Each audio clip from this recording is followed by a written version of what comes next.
Okay, so I'm recording this presentation. So once again, thanks for inviting me. I'll be discussing briefly on anomaly detection in computer vision using deep learning. My focus will be on deep learning, but then I'm going to do some walkthrough into some other aspect of detecting anomalies using some other traditional methods. Since I don't know how much my audience knows, I find it difficult to gauge what level to prepare the slides on. So as a result, I will first of all throw in this small uh, quiz for the audience to participate in. So I'd like you to click on this link. Are you able to access this link so I can get how much the audience knows? If you could paste it in the chat channel. Okay, I can paste that. Okay, so let me copy. Uh,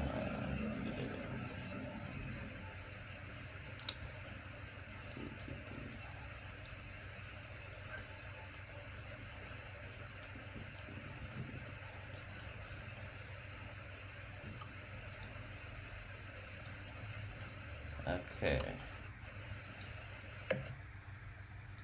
copy.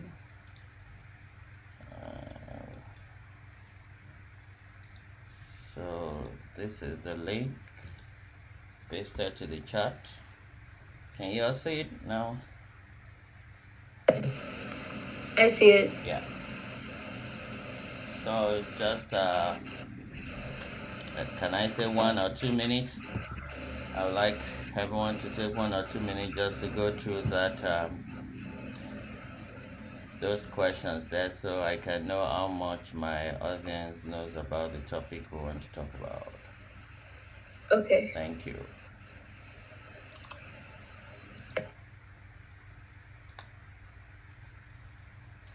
So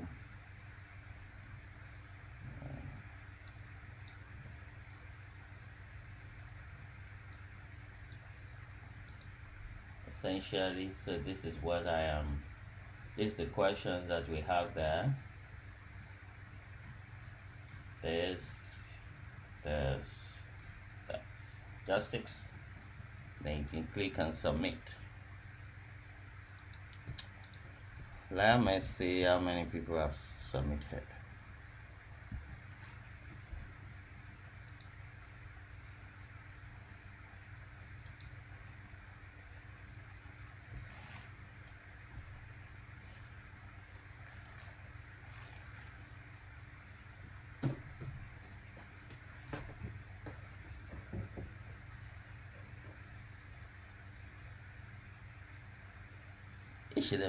It shouldn't be a difficult question.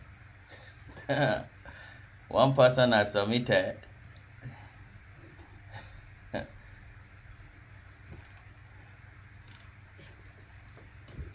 worry, feel free to submit. It's not going to hard to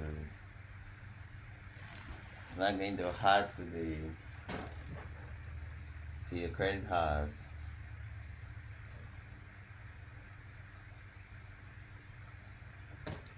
So I have three people submitted now.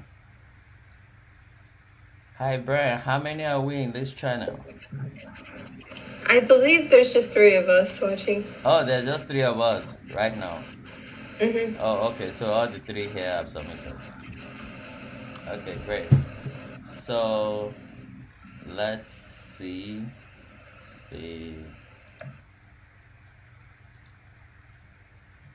the summary of how many people. I will not display the whole thing. Okay.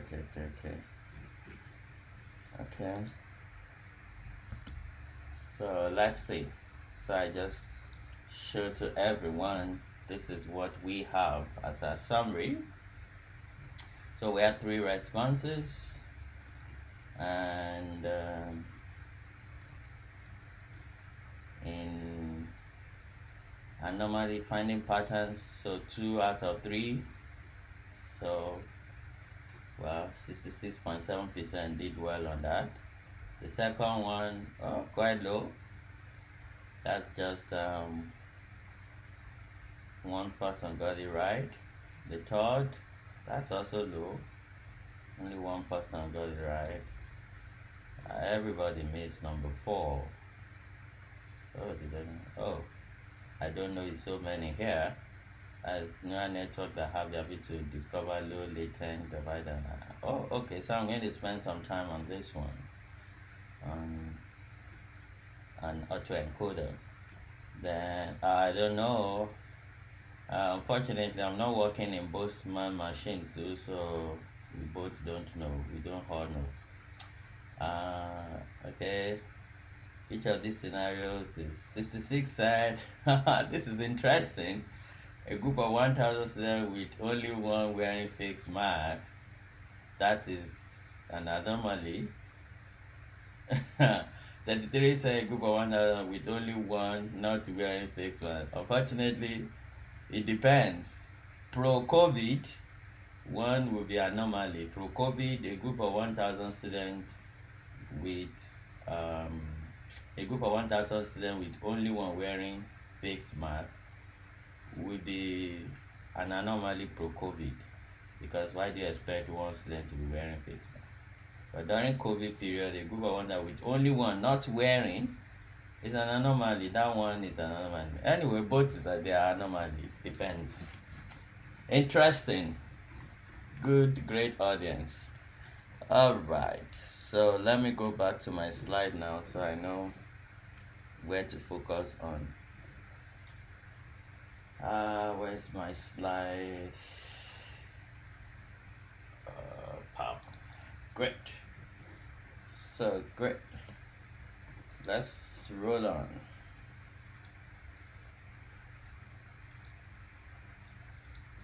So I'm going to discuss the following. What is an anomaly? Categories of anomalies. Anomaly detection. 3 types of anomaly. Traditional methods of anomaly detection. We'll also talk about the deep learning methods for anomaly detection. And as a wrap up, we'll look at what we're doing in KDD in this area of anomalies research. Great. So what's an anomaly? It's an outcome of value that deviates from what is expected. So anomaly is vaguely defined even in literature. What one person considers as an anomaly, another person may see it as normal. Like we saw in the question, the quiz, the 6th question, 66 side is anomaly, the other side is not. So we don't know. So it depends on from the perspective of you, the designer of the system or the user of the system. So what are you expecting, and what is the deviation from what you're expecting? Then you can judge what an anomaly is. Okay. So for instance, we have this. In this scenario, you can say that this is an anomaly because all the beds are white based on color, so this is an anomaly. And most times what is considered as anomaly has these intrinsic characteristics that they are always fewer. So it has this intrinsic characteristics that they are always fewer. And because they are fewer, we refer to that kind of problem as a class imbalance problem.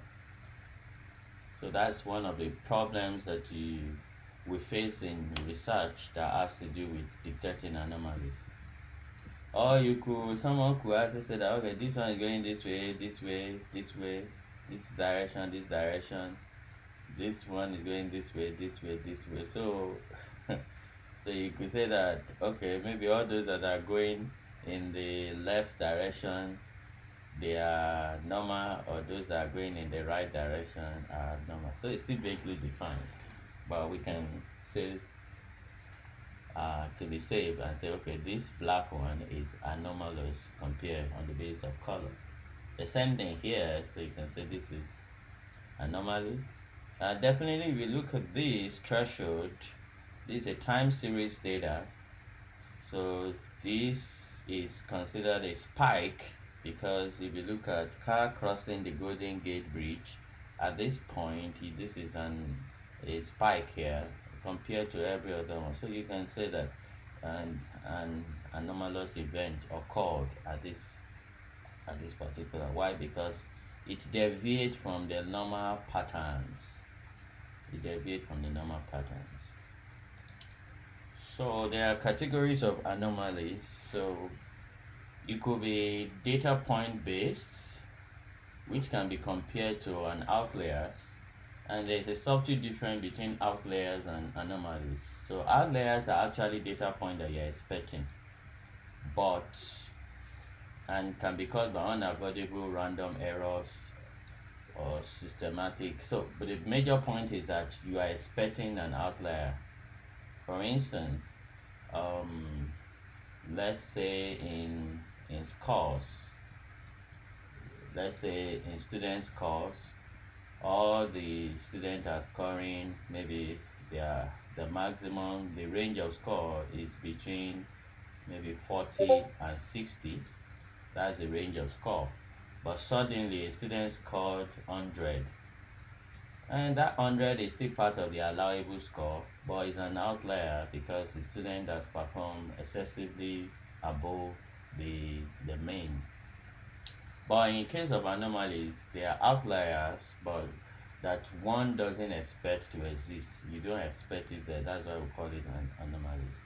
And this has various applications in the industries. When you are manufacturing products, you are manufacturing equipment, you expect that your product should conform to certain standards. That's a normal. So when you now see anyone that deviates from that standard, you tag that as anomaly because you don't expect that. It could be context based. This consists of data points that may seem normal at first but are considered anomalies in their respective context. So it will be based on the context. This could be based on the scenario. So what is considered normal in the US, for instance, if you are driving in the US, you're driving on the left, but if you get to the UK, it's on the right. So if you get to the UK and you're driving as if you're in the US, you are considered abnormal. So it may be on the context. It might also be on the pattern, like we saw in time series data. So trend, things can change. So if somebody comes into the US and is wearing a winter coat in the summer, you see the person has anomaly because it's deviating from the pattern. Okay. So next we'll look at anomaly detection, outlier detection, noise removal, and novelty detection, the definition of those things. So anomaly detection is a process. You're putting in techniques, you're putting in an approach. You use algorithm. Algorithm is basically step-by-step methods by which you solve a problem. So the procedures to identify, your goal is to identify certain data or patterns that you can classify as anomalous. And we have this outlier detection key terms. It's a technique that aims to detect anomalous outliers. You have noise removal. For instance, now in the days where we have everything is virtual, when you are like in a virtual meeting, your dog can be barking. That your dog barking is anomalous. So somebody might come in and knock at your door while you're in a virtual meeting.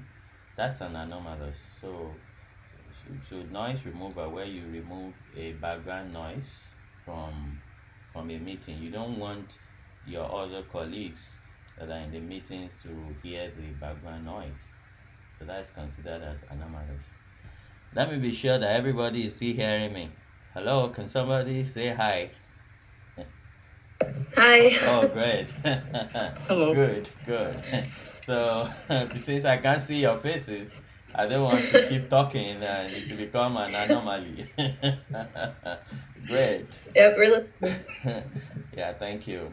So then we have novelty detection. It's very similar to outlier detection.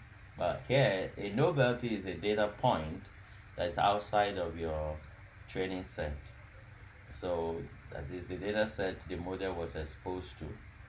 You always have novelty detection. Not really is an anomaly. For instance, when you talk about uh, watermelon, let me make it interactive. What should be the color of a watermelon? Anyone? What should be the color of a watermelon when you peel it open? Green.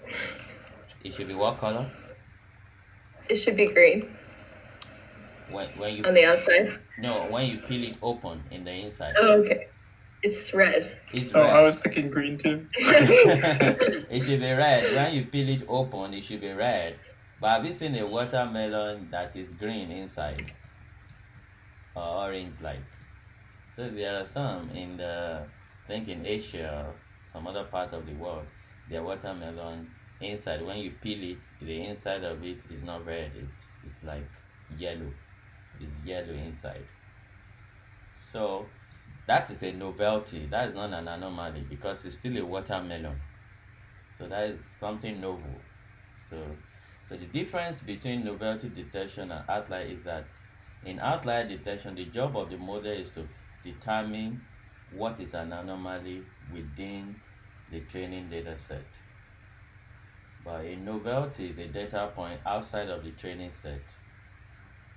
The data set model was exposed to. Since the model was not exposed to it, the model is what you are trying to train. I hope you understand that key term. So when we talk about the model, that's what you're trying to build. That's the algorithm. That's your network. So all those words are synonymous. Okay, so let's move on. So good. Next, we look at the styles of anomaly detection. These styles are generally pervasive in every other area of artificial intelligence, machine learning, deep learning. You hear of supervised, semi-supervised, unsupervised. So the earlier you get to understand it, the better your research and your academic journey in AI is going to be. So let's help. Supervised just means that you have a training data and you have a label. So training plus label is supervised. Unsupervised means training minus label is unsupervised. So there is no label. This is missing. Unsupervised. Semi-supervised is in between the two, partial. You don't have label for all of them. Let's say you have like 10,000 training data.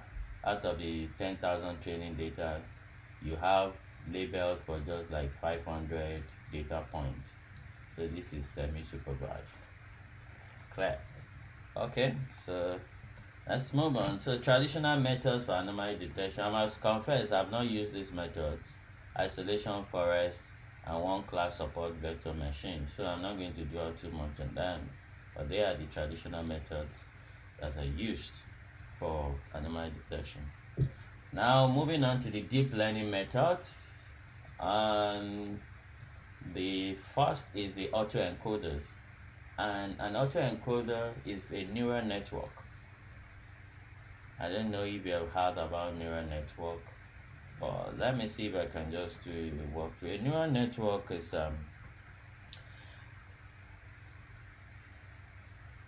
an approach that is a technology and algorithm that is inspired from the human brains, how the humans learn, how the different neurons, the different cells in the brain, how they fire in reaction to what you're focusing on.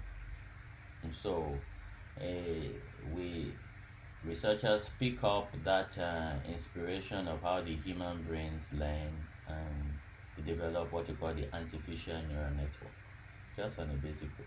So essentially you have a set of neurons like this, so to form a layer. So this is one layer. So you have another set of neurons. So this is another layer. So you have what you call the input layer, and you have what you call the output layer. And in between the output and the input layer, you have what you call the hidden layers. So that's essentially what you talk about when you're talking about neural network. So a set of neurons. So in each of these neurons, a computational unit take place in each of these neurons. That's where your computational unit takes place. Okay, so autoencoder, they are neural networks. They have the ability to discover low dimensional representation of high dimensional data. Those are big words. But simply put, when you talk about dimension, you should all know about arrays. Okay, I need a response. Do we know about arrays? Yeah. Yes. Good. So what's an array? What dimension is an array? 2 dimensions. Yes. I mean, it can be multidimensional. Yeah, it could be multi-dimensional. Right. When you have a list, let me say a list, what dimension Oh, is a yes. list? At least one It's dimensional. one dimension. So that's what you mean by dimensional. So a list is one dimensional. When you now say high dimensional, so that means you have n, d, where the n is very, very large. So where this n is very, very, very, very large, very, very, very large. Okay, that's what you mean by high dimensional data. And as an example of high dimensional data are images, pictures, speeches, voice, audios. So, but this autoencoder is able to reconstruct, is able to discover the low dimensional representation of your high dimensional data. That means, let's say we have a 100,000 dimensional data. So the initial data is 100,000 dimensional. The autoencoder is able to discover, let's say, 128 dimension that represent this 10,000 dimensional data. That's what we're talking about. So intrinsically, you could see that if you can represent a 10,000 dimensional data with just 128 dimensional data, that's a lot of savings. You save yourself a lot of storage. Instead of storing 10,000 items, you're just storing 128, and it's the same thing, or closely the same. So that's what we're talking about to encoders. And they are able to reconstruct the input from this 128. So if you, at any time you want this 10,000 dimensional back, you can just take this 128, put it into your autoencoder, and to give you back your original 10,000 dimension. That's awesome. So that's what autoencoder does. And we use autoencoder in anomaly detection. And how do we do that? We train our data using autoencoder. The autoencoder finds the low dimensional of all of our input data. Then at test time, all we just need to do is we throw in data into our autoencoder, and we observe the reconstruction error. If our autoencoder is able to reconstruct whatever data that we give it at test time, is able to do it very well, then we know that that data must belong to our training data distribution. If our autoencoder struggles to reconstruct that data in test time, then that means that data must be an anomaly, must be something that was not in the training data. That's how the trick we use in anomaly detection. So this is it composed of the encoder and the decoder part, and you have the latent or compressed representation. You also hear this one is called latent vector, or they call it bottleneck or hidden vector. There's several synonyms to this one. Okay. My time is, how many more time do you have? We have plenty of time. Plenty. The club ends at 6:30, so. I thought I finished my time. Okay, thank you. No, you're good. All right, so I hope it's interesting. I hope it's not boring because I can't see your facial expression, so I don't know. I don't know how. Is it not boring? Yeah, it's interesting. Oh, great. Okay.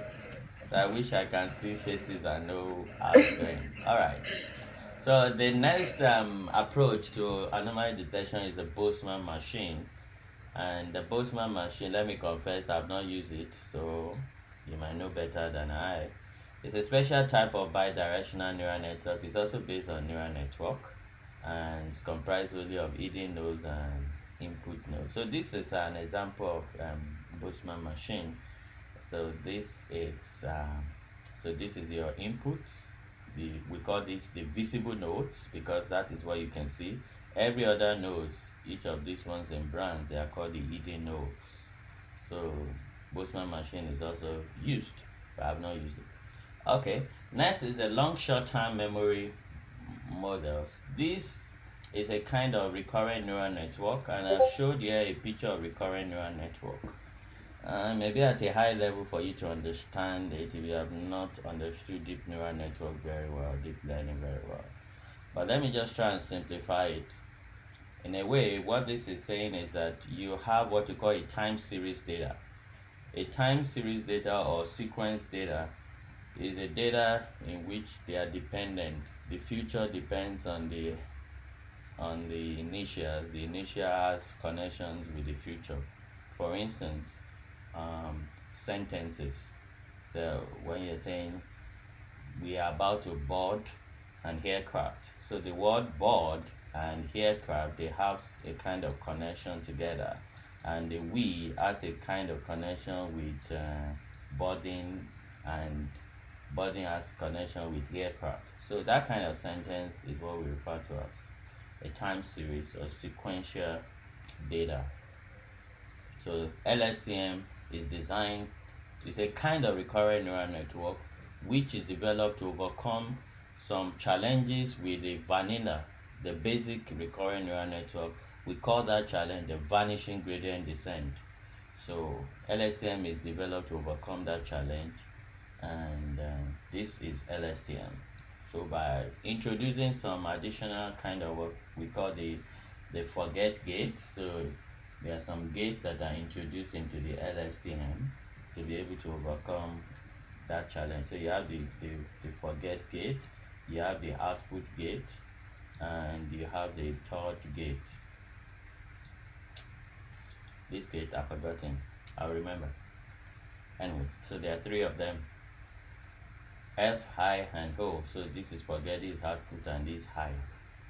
Okay, that's that. Yes, I've used LSTM in our research work. I'm currently using LSTM, a form of LSTM, which is, that's another type, we call it GR, gated recurrent unit.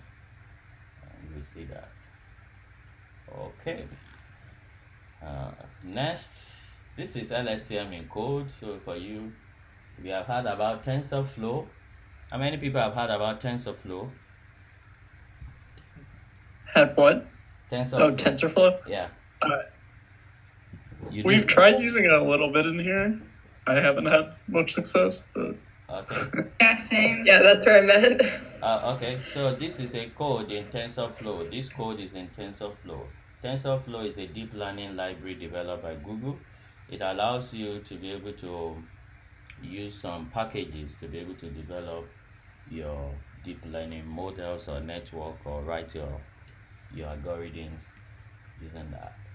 So this code is in TensorFlow. So you can just call the class called LSTM, and you supply it its parameters, and you have already built your LSTM code. So you can compile and train your model. Alright.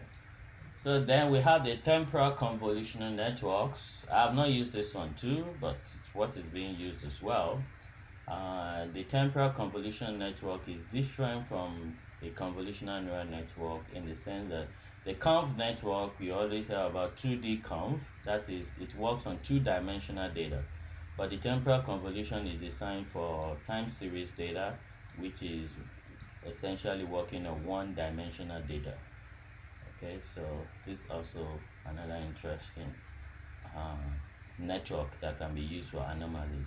It works very close to encoder too, because you can use the what you call the dilated temporal convolutional network for as a form of encoder in time series data. So let me go now to our work. So I'm going to show some of the work that we have done and we're still doing in this area. Let me open this. Yeah. How do I get rid of my take this back to okay. It opens somewhere else. So let's see, where do we open those? Yeah. Okay. Okay. Yes. So this is one of our work that we have published in a conference at Machine Learning and Data Mining, International Conference of Machine Learning and Data Mining. Yeah, in this work, we're trying to solve the problem of detecting damaged insulators in power lines. I'm going to quickly do a walkthrough of that project for you to see. It's a sponsored project in the KDD lab by our sponsor Black & Veatch. So the work is, we have a power line. So this is a power line. Here is a power line which you are used to.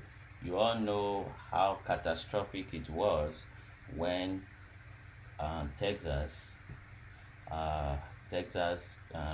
resident had issue with power outage during the winter.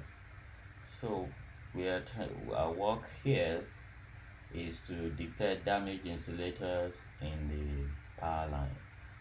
The insulators are a critical component of the power lines, because when you're transmitting high voltage electric current from the generation plant to the homes, to domestic homes, you take them through this form of picture that you're seeing, and you need insulators.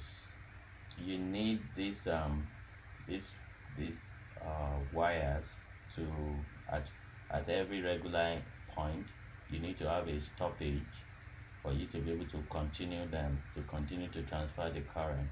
And so you essentially build this metallic mast, the mast to be able to stand as in between for you to carry them to the homes from the generation plant. Then, in order for this cable are carrying very high tension voltage. If it touches human or touches animals, the person becomes ashes on the spot. So this needs to be hung. It mustn't touch this metal, because if it touch these metals, it's going to transmit the high voltage current down to all these neighborhood, all these areas. Anybody around this area is dead if this thing touches this metal. So that's why you have these insulators in between the metal and the high voltage, such as the high voltage will not touch the metallic mast. But when these insulators get damaged, this current passes through here to the mast, to the metallic mast, and causes the same effect we're trying to avoid. So on a regular basis, it is critical that electrical engineers, power engineers, they go on site, they fly drones, they fly helicopters to inspect the regular maintenance that must be carried out. They must inspect the insulators and make sure they're in good shape and they are not damaged, because over time this gets damaged as a result of weather effect, thunderstorm, all kind of natural degradation causes these things to wear out, and which could lead to such kind of situation that was experienced in Texas. So our work is to now develop an algorithm that can be embedded into mobile devices like drones, so that when you fly drones around this, the drones can just look at these insulators and categorize them as damaged or undamaged. Then the engineers can quickly take the measure of replacing them. So it helps in, uh, to speed up the work of the service or the maintenance engineers. So that is what this work about, and we achieve this using the deep learning network. So we developed a deep learning network. So this is a deep learning architecture that was used. Okay, that's one. Another work that is ongoing that I would like to share is this work. This is unsupervised approach to class imbalance using transfer learning. This has been submitted to the conference on computer analysis of images and patterns, CAIP. So in this work, what we're trying to do is we're trying to solve the problem of class imbalance, like I mentioned earlier, because oftentimes you have different ratios of imbalance in our data set. You could have as worse as 1 to 2,500 in the data set, and you still want to develop a model or a network that will do pretty well in classifying the classes. So we essentially call the class that has more data points, we call them the majority class, and the one that has very few data points, we call them the minority class. So what is experienced in research, in experiment, is that the network that are used normally categorize everything as the majority class and miss out all the minority. But then we are often interested in the minority class because that is what is interesting to us. So how can we develop a model that will be able to do very well on the minority class, even though they are fewer, and at the same time minimize what you call false positives, false alarm, not giving us so much work to do, being precise at getting the minorities as minorities and getting the majorities as majorities without mixing them up. So that's what this work is all about. So in this work we use what we call generative adversary network, which consists of two models, two architectures, generators and discriminators. Don't let me talk too much so that I will not be speaking to myself. It's somebody getting something, or I'm speaking to myself. I need a response. No, we're here. Yeah, you're there, but you're not getting it. Are you getting something? Okay. Sorry? Anyway, let me stop boring you. So that's the end of my talk. So we talk about the following, and don't forget, this is the results that I used. You can get this results. It's very good if you are interested in this area of research. Yeah. And thank you for listening. And don't forget, we are hiring, so you can contact any member of KDD Lab for more information on our hiring. And I think you should have seen it in the departmental email. So, one or two questions? Thank you for listening.